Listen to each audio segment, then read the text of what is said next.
سے کہتا ہوں تھوڑی دیر کے لیے سوچو کہ جس لڑکی سے تم بات کر رہے ہو وہ کسی کی بہن ہوگی نا, وہ کسی کی بیٹی ہوگی نا, وہ کسی نہ کسی کی کوئی رشتہ دار ہوگی.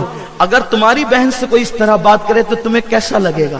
اللہ کے رسول صلی اللہ علیہ وآلہ وسلم نے فرمایا کہ جب تک تم کامل مومن اس وقت تک نہیں ہو سکتے جب تک تم جو چیز اپنے لیے پسند کرتے ہو وہ اپنے مومن بھائی کے لیے پسند نہ کرو.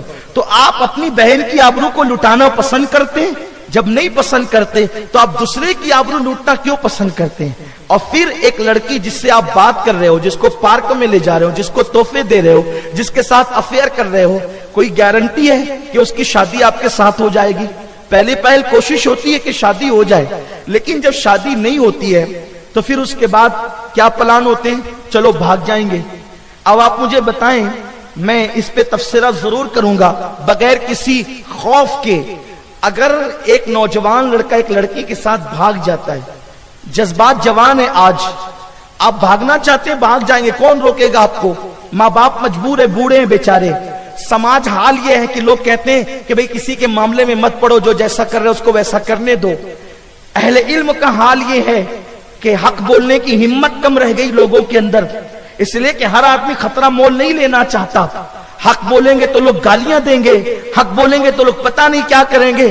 ایسے وقت میں جبکہ نفسا نفسی کا عالم ہے, بیٹیاں لڑکوں کے ساتھ بھاگنا چاہتی ہے, ٹھیک ہے تم بھاگ جاؤ گے, کتنے دن تک تمہارے جذبات رہیں گے؟ مہینہ, 2 مہینہ, 5 مہینہ, 6 مہینہ, پھر تم لوٹ کر کے آؤ گے. چلو نکاح ہو گیا, سب ہو گیا, کورٹ میرج ہو گیا, یہ ہو گیا, وہ ہو گیا. لیکن اللہ جب آپ کو اولاد دے گا, نکاح کیوں کیا ہے؟ بانج رہنے کے لیے کیا ہے. شادی کیوں کی ہے؟ بکروں کی طرح گھومنے کے لیے کی ہے. کس لیے شادی کی ہے؟ باپ بنو گے نا, وہ ماں بنے گی نا. آپ مجھے بتائیں, آپ نے جذبات میں ایک غلط فیصلہ کیا ہے, ایک لڑکی کو بھگانے کا اور اس کے ساتھ بھاگنے کا, لیکن جب یہی لڑکی ماں بن جائے گی اور آج سے 20 سال کے بعد اگر آپ کا بیٹا یا بیٹی جوان ہوں گے اور جب اس کو رشتہ آئے گا, سب سے پہلا مسئلہ یہ ہوگا کہ کسی شریف گھرانے سے اس کو رشتہ نہیں آئے گا. ایسی ایرے گہرے نتو خیروں کے یہاں سے رشتہ آئے گا, اور آپ جب اس کے ساتھ رشتہ کرنا چاہیں گے تو لوگ کہیں گے اس کی ماں نے تو بھاگ کر شادی کی تھی, اس کے باپ نے تو بھگا کر کے نکاح کیا تھا. کوئی شریف آپ کی بیٹی کو, آپ کے بیٹے کو گلے لگانے تیار نہ ہوگا, چاہے آپ کی بیٹی کتنی متقی ہو, آپ کا بیٹا کتنا ہی پرہیزگار ہو. لوگ کہیں گے اس کی ماں باپ بھگوڑے تھے, کوئی نکاح نہیں کرے گا, کوئی شادی نہیں کرے گا. اور اس کے بعد پھر بطور مجبوری کیا کرنا پڑے گا؟ آپ کو ایرے غیروں کے ساتھ اپنے بیٹا اور بیٹی کو جو ہے وہ نکاح کر دینا پڑے گا. اور آپ کے ایک غلط فیصلے کی وجہ سے آپ زندگی بھر بھگتتے رہے, لوگوں کا تانا سہتے رہے. اس کے بعد پھر آپ کی بیٹی برداشت کر رہی ہے اس تانے کو, آپ کا بیٹا برداشت کر رہا ہے اس تانے کو. شریف لوگ گلے لگانے کے لیے تیار نہیں, معاشرے میں کوئی اپنا بنانے کے لیے تیار نہیں. یاد رکھیں, اگر آپ یہ سمجھتے ہیں کہ آپ ایک غلط فیصلہ 12, 15, 25, 20 سال کی عمر میں, جس عمر میں آپ کرنا چاہیں اس عمر میں آپ نے غلط فیصلہ کیا, اسی غلط فیصلے کو بزرگوں نے نام دیا ہے لمحوں کے گناہوں نے صدیوں کی سزا پائی. آپ یہ چاہتے ہیں کہ آپ اپنے غلط فیصلہ کر کے اپنی نفسانی خواہشات کی بنیاد پر آپ اپنی نسلوں کو تباہ کر دیں, آپ اپنی نسلوں کو برباد کر دیں. یاد رکھیں, ماں باپ کی پسند کی شادی ہو اور شادی ارینج کی جائے, لو میرج اسلام قبول نہیں کرتا, ارینج میرج اسلام قبول کرتا ہے. اور ارینج میرج جو ہوتا ہے اس کی برکتیں بہت ہے, اس لیے کہ جب ڈھونڈ کر کے ماں باپ ڈھونڈتے ہیں, بہن جاتی ہے, بھائی جاتے ہیں, بھابیاں جاتی ہے, ان سارے معاشرے کا, پورے علاقے کا, پورے خاندان کا تجربہ ایک ساتھ جمع ہوتا ہے جب کسی کا سلیکشن ہوتا ہے. کہاں تمہاری 18 سال کا تجربہ, اور بلکہ تمہاری 18 سال کی عمر, اور کہاں تمہارے ماں باپ کا 18 سال کا تجربہ. آپ مجھے بتائے جو تجربہ زیادہ ہے وہ زیادہ صحیح فیصلہ کرے گا یا آپ زیادہ صحیح فیصلہ کرو گے؟ اور ایک بات یہ ہے یار، جو تمہارے ساتھ بھاگ کر جا رہی ہے اگر شریف ہوتی تو بھاگ کر کیوں جاتی؟ ایک غیر شریف لڑکی کو آپ بھگا کر لے کر کے جا رہے ہیں، ایک وقت تو ضرور ایسا آئے گا۔ ہم نے یہ دیکھا ہے، اپنے بزرگوں سے سنا، کتابوں میں پڑھا کہ جو لڑکیاں بھاگ کر نکاح کرتی ہے وہ کبھی شوہر کی نظر میں معتمد نہیں بن پاتی، اس لیے شوہر کو ہمیشہ کھٹکا لگا رہتا ہے، یہ جیسے مجھ سے رابطہ کی تھی کسی سے کر تو نہیں رہی ہے، جیسے مجھ سے یہ پھنسی تھی ویسے کسی کو پھنسا تو نہیں رہی ہے۔ یہ سارے معاملات اور خطرات ہوتے ہیں۔ اللہ اکبر، وہ کبھی شوہر کی نظر میں اعتماد نہیں پاتی اور کبھی کبھی طلاق کی نوبت آ جاتی ہے۔ اس لیے میں قوم کی بیٹیوں سے بھی اپیل کرتا ہوں اور قوم کے نوجوانوں سے بھی اپیل کرتا ہوں، خدا کے لیے بھاگنے کا تصور چھوڑ دو، محبت کی شادیاں چھوڑ دو، لو میرج چھوڑ دو، یہ تمہارے لیے نقصان دہ ہے۔ اپنے نبی کی سنت پہ عمل کرو۔ میں پورا واقعہ تو نہیں بتا سکتا مختصر وقت میں، ایک جملے میں بات کہنا چاہتا ہوں۔ جب خدیجہ کی سہیلی جناب نفیسہ نے میرے رسول سے کہا تھا کہ اے محمد کیا تم خدیجہ سے شادی کرو گے، تو میرے آقا جو مختار کل ہے، جس کی شان ہے اللہ اکبر، نگاہیں اٹھتی ہے تو قبلہ بدل جاتا ہے، سراقہ کے لیے سونا حلال ہو جاتا ہے، عبد الرحمن کے لیے ریشم حلال ہو جاتا ہے۔ وہ رسول خدا نے جس کو جنت کے اختیار دے رکھے ہیں، اپنے خزانوں کی کنجیاں دے رکھی ہے، جب نفیسہ نکاح کے معاملے میں میرے رسول سے کہتی ہے کیا تم خدیجہ سے شادی کرو گے، تو آقا کریم کا تاریخی جملہ تھا، شریفوں کے رشتے راستوں میں طے نہیں ہوتے، جا کر کے میرے بڑوں سے بات کرو، وہ جو کہیں گے وہی میری مرضی ہوگی۔ جو رسول سب سے بڑے ہیں وہ قانون دے رہے ہیں، اس سے مراد میرے چچاؤں سے بات کرو، میرے گھر والوں سے بات کرو۔ اور پھر نفیسہ حضرت جناب ابو طالب کے پاس گئی اور بات ہوئی، انہوں نے ہاں کہا تو سب نے ہاں کر دیا۔ اس سے پتا چلا حضور نے قانون دیا، حضور کو اختیار نہیں تھا معاذ اللہ۔ جو رسول مختار کل ہوں، اور ابو طالب سے زیادہ تجربات میرے نبی کے تھے، کیوں؟ ابو طالب کے تجربات 70 سال کے تھے اور میرے نبی کے تجربات کروڑوں سال کے تھے، کیوں؟ حضور نے فرمایا جابر سب سے پہلے اللہ نے تیرے نبی کے نور کو پیدا کیا ہے، آدم سے پہلے جو پیدا ہوا ہو اور آدم سے زیادہ جس کے تجربات ہو، خدا کی قسم تجربات تو اپنی جگہ ہے، وہ جدھر اشارہ کر دے وہاں خزاں جو ہے وہ بہاروں میں تبدیل ہو جائے۔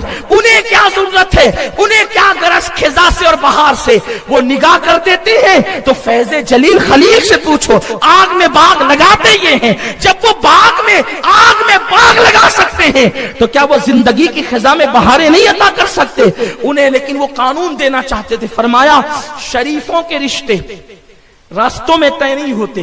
اس سے پتا چلا پارکوں میں جو رشتے طے ہوتے ہیں وہ شریفوں کے نہیں ہیں، رستوں میں جو رشتے طے ہوتے ہیں وہ شریفوں کے نہیں ہیں، جو لوگ کورٹ میں نکاح کرتے ہیں وہ شریفوں کے نہیں۔ کوئی کرے، سماج مجبور ہے، لیکن شریعت شرافت کا معیار یہ عطا کرتی ہے، ارینج کیجئے۔ اور بات یہ جو عشق عشق عشق کہا جاتا ہے نا، یہ عشق نہیں، یہ نفسانیت ہے۔ میں بارہا یہ بات کہہ چکا ہوں، عشق اسے کہتے ہیں جو عزتوں کو تحفظ دیتا ہے، محبت اس کو کہتے ہیں جو ایک دوسرے کی آبرو کو محفوظ کرتا ہے، محبت اسے کہتے ہیں جو ایک دوسرے کو تقویٰ کا معیار عطا کرتا ہے۔ یہ نفسانیت ہے جسے آپ عشق کہتے ہیں۔ وہ بہت لمبی بات کی طرف نہیں جاتے ہوئے عرض کروں، جو لوگ عشق کرتے ہیں 99% لوگ ناکام ہوتے ہیں۔ لوگ فکرے کستے ہیں اور مولوی تو پیار کے دشمن ہے، خدا کی قسم مولوی جتنا پیار پہ پیار کرتا ہے وہ کتنا کون کی پیار کر سکتا ہے؟ آپ دیکھیں الحمدللہ تعالی دنیا میں جتنی طلاق کی شرح ہے 1% بھی مولوی طلاق نہیں دیتا۔ عالم کی بات کرتا ہوں صحیح معنی میں، جس کے دل جو انما یخشى اللہ کی تصویر ہے اس کی بات کرتا ہوں۔ عالم دین کو آپ نے کبھی نہیں دیکھا ہوگا بیوی کو ستاتے ہوئے، بیوی کو اذیت پہنچاتے ہوئے، بیوی کو تکلیف پہنچاتے ہوئے۔ بہت کم ایسے ہوں گے، لیکن غلطی سے داڑھی ٹوپی دیکھ کر لوگوں نے ان کو مولوی کہنا شروع کر دیا۔ جو صحیح معنی میں عالم ہے، انما یخشى اللہ کی جو تصویر ہے یہی بات کر رہا ہوں، جس میں قرآن میں عالم کا ہے۔ پھر ان کا حال کیا ہے؟ وہ محبت دیتے ہیں، وہ پیار دیتے ہیں، عورتوں کو آنکھوں کی ٹھنڈک سمجھتے ہیں، لتسکنوا الیہا کا جلوہ سمجھتے ہیں۔ یہ بات ہے۔ آپ کہتے ہیں مولوی پیار کا دشمن ہے، مولوی پیار کا دشمن نہیں ہے، مولوی جو ہے وہ اس راستے کا دشمن ہے جس غلط راستے سے تو اسلام کو بدنام کر رہا ہے۔ آپ جانتے ہیں 99% لوگ ناکام ہوتے ہیں، 1% لوگ جو کامیاب ہوتے ہیں نا، ان سے پوچھو، وہ بالکل معاملہ یہی ہے کہ چھپے ہوئے گھاؤ ہیں، نہ کسی کو بتا سکتے ہیں اور نہ اس کا علاج کروا سکتے ہیں، نہ تذکرہ کر سکتے ہیں نہ بتا سکتے ہیں، چھپے ہوئے زخموں کا حال ایسے ہی ہوتا ہے۔ تو 1% لوگ جو کامیاب ہوتے ہیں نا، وہ بھی ٹینشن میں ہوتے ہیں، پتہ نہیں کب چھوڑ کے جائے گی، وہ بھی ٹینشن میں ہوتی، پتہ نہیں کب چھوڑ کے چلا جائے گا۔ ہوتا یہ ہے 1% لوگوں میں 0% لوگ ہیں جو کبھی خوش ہوتے ہوں گے، ورنہ زگ زگ تک تک گالی گلوچ ہم نے خود دیکھا، چھوٹی سی عمر میں ہمیں اس کا تجربہ ہے، اور ہم نے لوگوں سے سنا بھی ہے، بڑے بوڑھوں سے۔ ایک بہت بڑے مفکر نے کہا ہے، شادی سے پہلے جو محبت پیدا ہوگی وہ شیطانی ہوگی، اور شادی کے بعد جو محبت پیدا ہوگی وہ رحمانی ہوگی۔ شیطانی محبت کتنے دن تک رہ سکتی ہے، لیکن رحمانی محبت، ارے جب ہمارے بزرگوں کا حال یہ تھا، ایک مرتبہ رشتہ طے ہو گیا، دیکھ لیا لڑکے نے لڑکی کو، لڑکی نے لڑکے کو، ایک ایک نظر دیکھ لیا، پھر بعد میں اس رستے بھی جانے ڈرتے تھے، اگر ابا اس رستے سے دیکھ لیں گے، میں تو جا رہا ہوں چائے لانے کے لیے، لیکن سوچیں گے کہیں یہ اس طرف تو نہیں آئے گا سسرال کی طرف، تو ڈرتے تھے، اس طرف کا راستہ چھوڑ دیتے تھے۔ نوجوانوں میں اتنا ادب تھا، اتنا خوف تھا، بیٹیاں اگر راستے سے جا رہی ہے منگیتر کو دیکھتی تو چھپ جاتی، کہیں وہ مجھے دیکھ نہ لے۔ آج کتنی بے حیائی ہے، منگنی کے بعد باضابطہ سیریلوں کے طرز پر انگوٹھیاں پہنائی جاتی ہے، بازو میں کھڑے ہو کر کے فوٹو نکالے جاتے ہیں، باضابطہ طور پر جو ہے وہ پیکج دیے جاتے ہیں، ایک دوسروں کو سمجھ لو، اور سمجھ کیا لو، ساری بہاریں لوٹ لیتے ہیں، پھر کہتے ہیں ہمیں سمجھ میں نہیں آیا، بیچاری منگیتر، نقصان تو لڑکی کا ہوتا ہے۔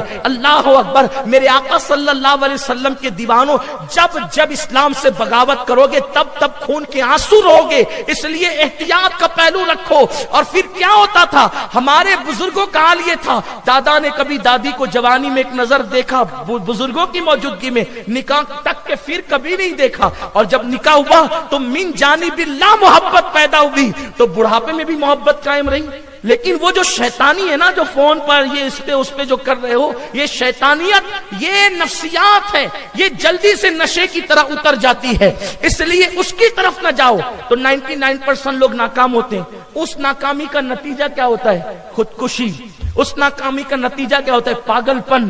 اس ناکامی کا نتیجہ کیا ہوتا ہے؟ ذلت، رسوائی، بدنامی۔ اس لیے آپ کسی سے عشق نہیں کریں گے۔ آج میری گزارش ہے، کوئی کسی سے پیار نہیں کرے گا، ہم پیار کے دشمن نہیں ہیں۔ اس کی وجہ یہ ہے، آپ کہیں گے اگر آپ بورنگ کے پانی سے منع کرنے آئے ہیں تو آپ کے پاس بسلیری کا پانی ہے، میں کہتا ہوں بسلیری نہیں ہے یار، زمزم بھی نہیں ہے، اس سے بہتر ہم پانی لائے ہیں۔ آلٹرنیٹ دینا ہے نا انسان کو۔ آپ کو کسی محبوب سے دل نہیں لگانا تو آپ کہیں گے پھر قدرت نے دل تو دیا ہے نا، پھر ہم یہ دل کس سے لگائیں؟ میں کہتا ہوں اس سے لگا جس سے قبلہ دل لگاتا ہے، اس سے لگا جس کے لیے حتیم باہیں کھول جاتا ہے، اس سے لگا جس کے سجدے کو محراب کعبہ جھکتی ہے، اس سے لگا جسے خدا آسمانوں سے تکتا ہے، وہ خدا جو ہم سمت سے جہت سے پاک ہے، وہ خدا کہتے ہیں قد نرا تقلب وجہک فی السماء، اے محبوب تیرے چہرے کو بار بار آسمان کی طرف اٹھانا ہم دیکھ رہے ہیں، گویا کہ اس کی کا چہرہ ایسا من بھاتا، من موہنا، دل ربا ہے کہ قدرت بھی اس چہرے بددعا کو تکتی ہے۔ تو آؤ سارے محبوبوں کو پیروں تلے کچل کر اس محبوب سے دل لگائیں جو آمینہ کا لال ہے، جو عبداللہ کا لخت جگر ہے۔